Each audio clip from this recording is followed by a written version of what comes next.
we're also here to celebrate the history of the people who were here. And these buildings were obviously used by the CCC, as we well know, but these buildings were also used later during World War II, where conscientious objectors to World War II served as part of what was known as the civilian public service. And we're really honored to have with us this morning Mr. Miller. Mr. Miller served in the CPS here at Camp Number 10 here at Pinnacles. He's here this morning with his daughter, Debbie Welch, and his son-in-law, David Welch. And Mr. Miller has come all the way from West Virginia, as I mentioned, and I'm going to impose on him in a few minutes to tell us a tale or two about his experience here at Pinnacles. But Mr. Miller, we're just so honored to have you here today. I don't think he'd mind if I told you he's 99 years old. Some of the folks that worked on this building, this project, are young people who are participating in a program called Hands-On Preservation Experience, or the HOPE program. And Monica Rhodes is here from the National Trust for Historic Preservation. We have been partnering with them to host some HOPE Crew projects here in Shenandoah National Park. It started with the renovation of the stables at Skyland. And then on this project, 3 HOPE Crew participants in particular renovated all of the windows in this building. 35 of these windows are the original historic windows in this building. And when we began this rehabilitation project, we wanted to preserve those windows, so they were all taken out.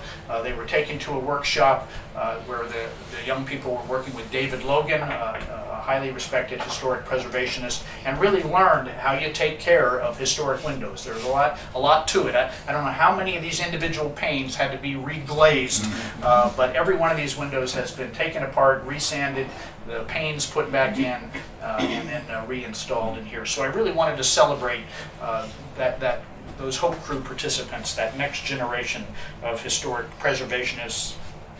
And then I'd like to just close by telling you why this building is so important to Shenandoah National Park. So as you've probably heard, we use this building for 2 primary purposes. One is to house researchers that are doing a wide variety of work in Shenandoah National Park. We are approached all the time by university researchers who are interested in doing work here, where we reach out to them to do some research that's really going to be beneficial to us long term in terms of making good management decisions about the park. And this is the place where we house those researchers at no cost to those researchers. So this is a much nicer facility, obviously, for them to work in, and the countertops in here provide a great opportunity for them to spread out some maps, put their laptops up on the counter, but also have a nice place to sleep, and a good kitchen, and a good bathroom, and a common area here where ideas can be exchanged.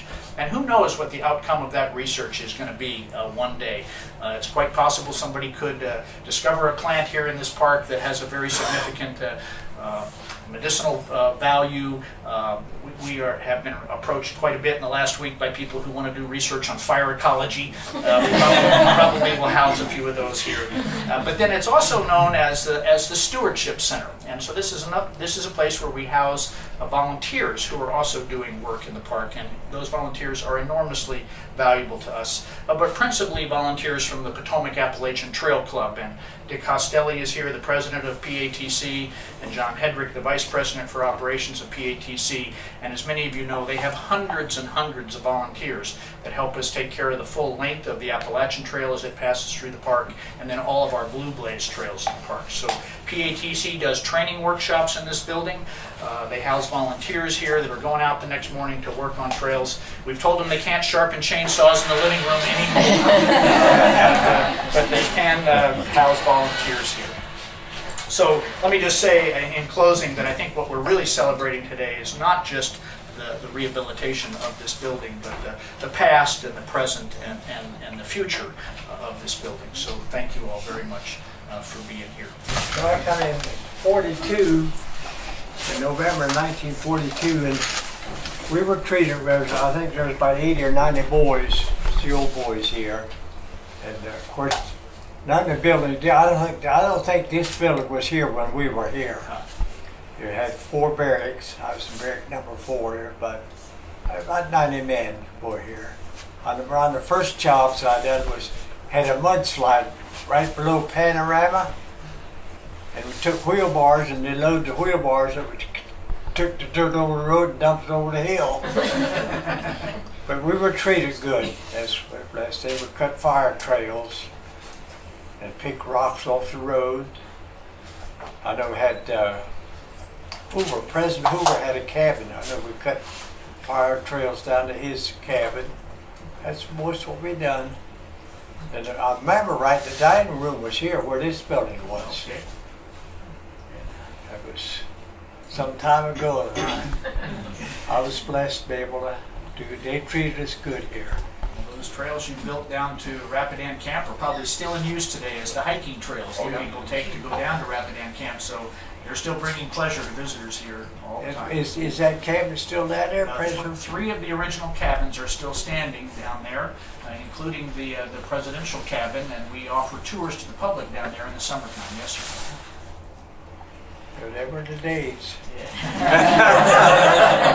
Dad, tell them what kind of sandwiches they made for you when you went out to We work. had the CCC, they furnished to make meat, and we had a dietitian. I guess she knew what was good for us. Had the carrot and raisins ground together for sandwiches. But we survived. So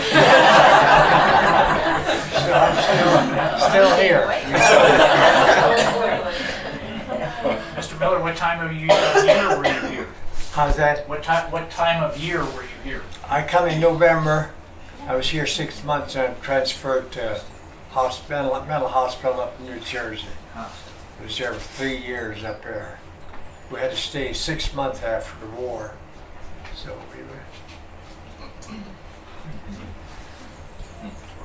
Well, those are great memories. Thank you for sharing those with us, and we're just so honored to have you here today. Thanks for coming this long way. Glad I was able to come. Thank you.